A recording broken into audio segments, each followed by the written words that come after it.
couple weeks ago, I was flying to Las Vegas, and I was flying to see the Mayweather fight.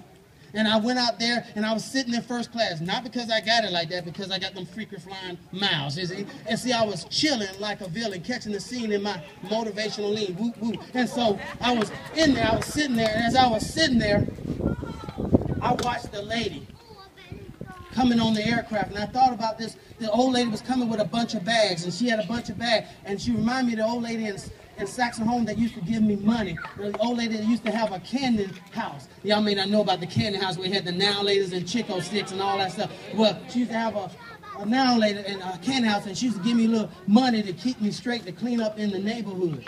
And I thought about, she made a sacrifice for me. She made sure I went to school and got an education when she couldn't spell education, but she wanted to make sure she did something for me. I found out in my life that I had people who did things for me that I couldn't pay back. And I found out that as I got older, I did things for people who they couldn't pay me back. But I guess what? God did something for me that I can't pay him back. And so he started changing my life. He started giving me a new hope. He started working with me every single day. Because I realized when Nehemiah said, he told Jesus, remember me in favor.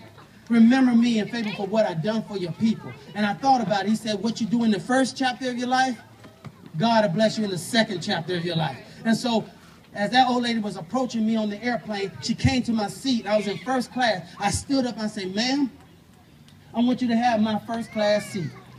And she said, baby, you don't have to. I said, ma'am, I got to make a sacrifice for a greater good of others.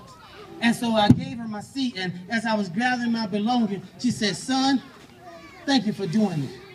I said, well, ma'am, give me your seat. And I got her. She was in 23B.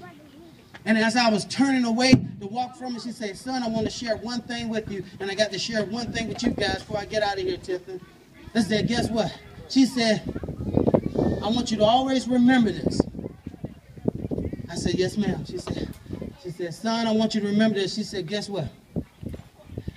You don't have to sit in first class to be first class. Y'all missing y'all shout. Come on. And I'm saying right here, wherever you live, you still first class. You got to have a first class attitude. You got to have a first class self about yourself. First class when it comes to school. First class when it comes to values. First class to take it to a whole nother level. Because if you got the right attitude, it'll take you to the right altitude. See, you got to realize that you got something about you. You're special. So as I walk back to the coach, I walked with my chest out. Oh, man, I felt good. And I was walking back to 23 Bravo because it's in the center, and I knew it was going to be uncomfortable. And so as I got in there, I got in the chair, I sit there, and the food was whack, and I was like, man, and I was thinking, oh, man, I made a sacrifice for the greater good of others. But watch this. What you do in the first chapter, he's going to bless you in the second chapter. And so the curtain swung open, and the flight attendant came out. And as the flight attendant came out, she said, Mr. Garrett? I said, yes, ma'am. She said, I told the airlines what you did.